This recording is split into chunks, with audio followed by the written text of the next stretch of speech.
तो ये साबित करता है कि दरअसल महागठबंधन अच्छी स्थिति में है नहीं। और लेफ्ट की एक पार्टी 19 सीट पर पिछले बार चुनाव लड़ी थी और 12 सीट जीत कर आई थी। 16 सीटें टोटल जीत कर आई थी लेफ्ट। राजद 150 सीटों पर चुनाव लड़ना चाहती है, पिछली बार वो 140 पर लड़ी थी। उन्हें संयोजक बनाकर एक लॉलीपॉप दे दिया गया बच्चे की तरह। उन्हें मुख्यमंत्री का दावेदार मानने के लिए तैयार ही नहीं है कांग्रेस। नोरमा ग्रुप, जो सोचता है वो करता है, आपके अपने सपनों का आशियाना। देखिए, कहावत है, any loss to foe is a benefit in self. मतलब दुश्मन को हुआ कोई भी नुकसान आपके लिए फायदा ही है।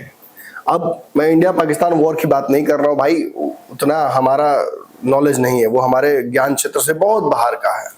हम इसमें आम आदमी की भूमिका में थे इस वॉर में। लेकिन बिहार के संदर्भ में बात कर रहे हैं, बिहार की लड़ाई की बात कर रहे हैं। सामने दोनों गठबंधनों में सीट समझौता ऐसे पेज पे फंसा हुआ है आकर कि इसका जांच पड़ताल तो बनता है। खासतौर पे जब राहुल गांधी 15 तारीख को पटना पहुंचेंगे, पटना में दलित महिला संवाद करेंगे, इनके साथ 62 नेताओं की टीम राहुल गांधी के साथ आएगी। वो पटना बिहार दौरे पर रहेगी और यहां से फिर दरभंगा मधुबनी की यात्रा पर चले जाएंगे। वहां भी जनसंवाद वो करेंगे लोगों के साथ, और उस दौरान भी उनके साथ जो कार्यकर्ताओं का पूरा फौज है वो रहेगा बिहार का, और साथ ही साथ उनके साथ वो 62 नेताओं की जो लिस्ट है वो भी मौजूद रहेगी। क्यों आ रहे हैं राहुल गांधी? देखिए, जातीय गणना पर जिस तरीके से विपक्ष तो यही कहेगा, विपक्ष ने नरेंद्र मोदी को मजबूर किया फैसला लेने पर, और इस फैसले के तहत अब देश भर में जातीय गणना होगा। जैसे बिहार में हुआ था, वो हो सकता है बिहार से बेहतर हो, और उसके आंकड़े जब सार्वजनिक किए जाएंगे तो पता नहीं किए जाएंगे कि नहीं किए जाएंगे, मुझे नहीं पता, लेकिन उन आंकड़ों के आधार पर भविष्य में जो जितनी जिसकी संख्या भारी उतनी उसको हिस्सेदारी देने की कोशिश की जाएगी। ये आरक्षण के पुनर्लोकन के लिए किया जा रहा है, मुसलमानों के भी जातियों को गणना करने के लिए किया जा रहा है, या केंद्र सरकार की मंशा कुछ और है, ये तो आने वाला वक्त बताएगा। लेकिन इसकी जीत का श्रेय राहुल गांधी केंद्र के में ले रहे हैं, तेजस्वी यादव बिहार में ले रहे हैं। लेकिन अनायास ही मेरे मन में एक सवाल खड़ा हो रहा है, बिहार के जातीय गणना को, तेजस्वी यादव के द्वारा कराए गए जातीय गणना को राहुल गांधी ने तो उनके सामने ही रद्दी बताया था। उन्होंने कहा था कि कोई फायदा नहीं है इसका, ये तो गड़बड़ है, ये तो फर्जी हुआ है, हमारी सरकार बनेगी तो हम पूरे देश भर में वास्तविक जनगणना कराएंगे। तेजस्वी और राहुल गांधी के रिश्ते ऐसे तो देखिए मीडिया को दिखाने के लिए बहुत अच्छे हैं, लेकिन क्लोज डोर मीटिंग्स में ये रिश्ते खराब हो जाते हैं। राहुल गांधी और तेजस्वी यादव जिस गर्मजोशी से मिलते हैं, वो गर्मजोशी जब उनके द्वारा भेजे गए रिप्रेजेंटेटिव से तेजस्वी की मुलाकात होने की बात आती है तो गायब हो जाती है। अखिलेश सिंह से तो कुछ हद तक पट भी जाता था, लेकिन नए अध्यक्ष जब से बने हैं और खासतौर पर दलित समाज से बन के आए हैं राजेश राम, तब से कुछ खास पटरी जम नहीं रहा है। कांग्रेस के कोई भी नेता हो, चाहे शकील अहमद हो या उनके प्रभारी हो कृष्णा वलवरू, या कन्हैया हो, या फिर अध्यक्ष हो कृष्ण कन्हैया राम, ये सब हाथ धोकर तेजस्वी यादव के पीछे पड़े हुए हैं। 3 बैठकों में तेजस्वी यादव को वही मिला जो वो डिजर्व करते हैं। उन्हें संयोजक बनाकर एक लॉलीपॉप दे दिया गया बच्चे की तरह। उन्हें मुख्यमंत्री का दावेदार मानने के लिए तैयार ही नहीं है कांग्रेस।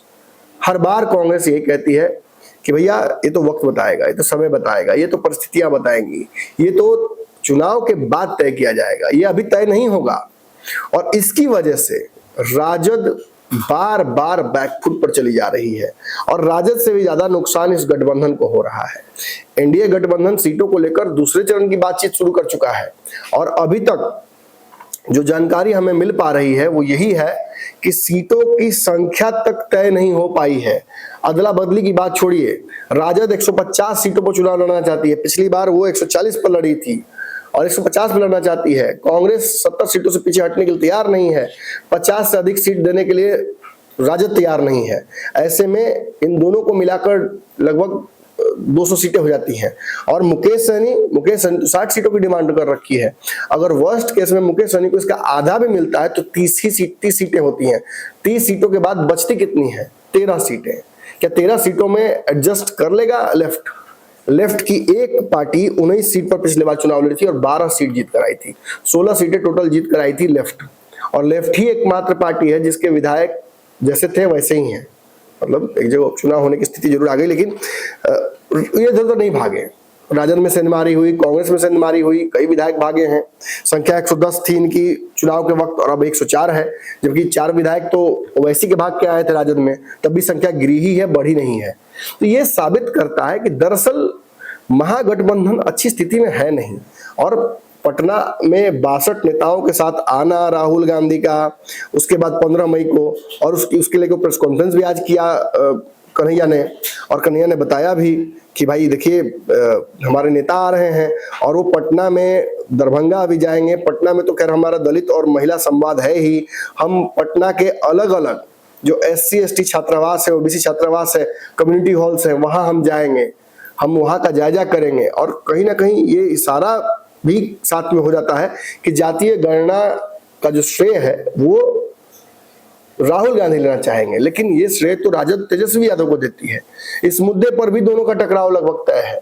और सबसे जो इसमें अग्नि का काम कर रहे हैं, अग्निशमन का नहीं, अग्नि का काम कर रहे हैं, वो है पप्पू यादव। पप्पू यादव लगातार हमलावर हैं तेजस्वी यादव पर। जहां बाकी कांग्रेस के नेता तेजस्वी को मुख्यमंत्री मानने से इनकार कर रहे हैं, वहीं पप्पू यादव तो उनकी काबिलियत पर सवाल खड़े कर रहे हैं। पिछले चुनाव का जख्म भी पप्पू यादव अभी तक भूले नहीं है।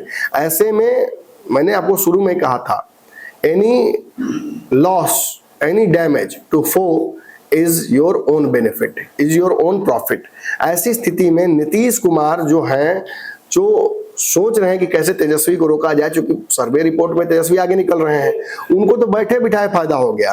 क्योंकि कांग्रेस तेजस्वी यादव की राह में रोड़ा अटका चुकी है। और इतना ही नहीं, ये भी संभावनाएं बन रही हैं कि कांग्रेस अब एग्रेसिव होगी। जैसे ही राहुल गांधी का पटना आगमन होगा, और राहुल गांधी कोई पहली बार पटना नहीं आ रहे हैं, इस साल ही हम बात करें तो ये राहुल गांधी की पांचवा कार्यक्रम उनका है, 5वां उनका आने का शेड्यूल बना है। और आगे भी जो हमें खबर प्राप्त हुई है कि वो हर महीने 1-2 कार्यक्रम अपना लगाने वाले हैं।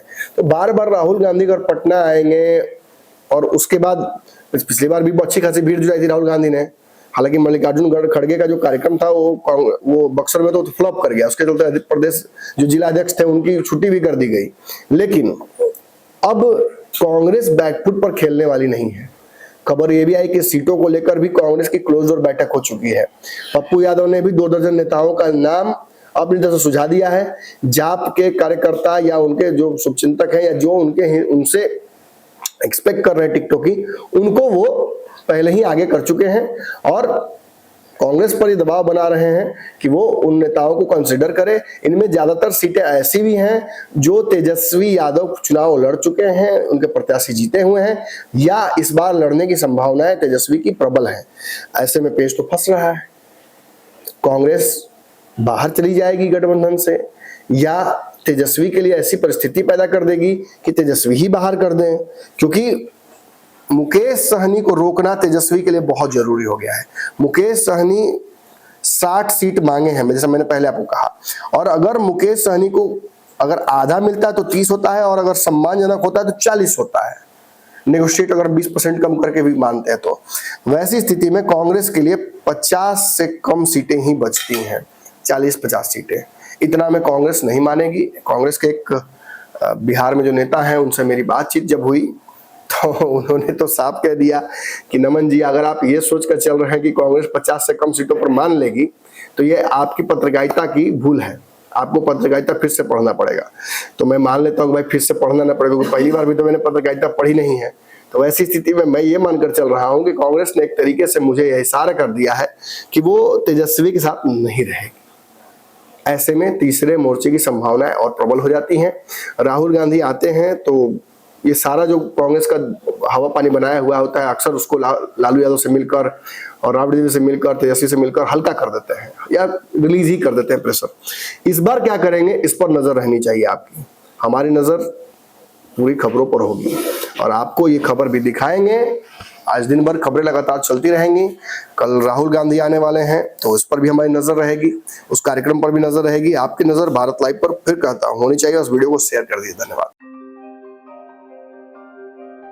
आपके सपनों को हमने सजाया है, ई होम्स पैनोरमा को हमने बनाया है। ई होम्स मेरा एक सपना था जिस पे मैं पिछले 4 साल से काम कर रहा था। हमने जो बनाया है वो सबने है माना। ई होम्स पैनोरमा में हो आपका भी आशियाना। और फाइनली हमने 2021 में इस प्रोजेक्ट को लॉन्च किया। बहुत लोग अप्रिशिएट कर रहे हैं कि पूर्णिया जैसे शहर में, बिहार के, एक तो बिहार की बात करें उसमें भी पूर्णिया जैसे छोटे जगह में इस तरह का लाइफस्टाइल देना, ये सुन के हम लोगों को बहुत अच्छा लगता है। ई होम्स में हमने कुछ और भी किया है, जैसे हम जिस जगह में रह रहे हैं हमारे फैमिली सिक्योर हो, उनको सिक्योरिटी का ध्यान में रखा है।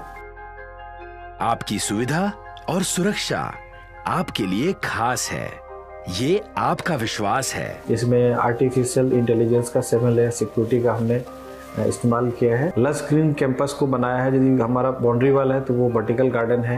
ये जितनी भी फैसिलिटी होता है एक इंटरनेशनल टाउनशिप में ई होम्स है, ये हम लोग विश्वास नहीं कर पा रहे हैं। जो भी हमारे मित्र दोस्त या जो भी हमारे बाहर के बाहर आते हैं तो हम लोगों को बहुत अच्छा सुनने को मिलता है और बहुत अच्छा क्रेडिट मिल रहा है। वो सारा हमने सिर्फ एक बिल्डिंग नहीं बनाया, हमें एक बहुत अच्छा लाइफस्टाइल दिया ई होम्स में, और मेरा एक सपना था जिसको मैं आज फुलफिल होते हुए देख पा रहा हूँ। ये आपका आवास है।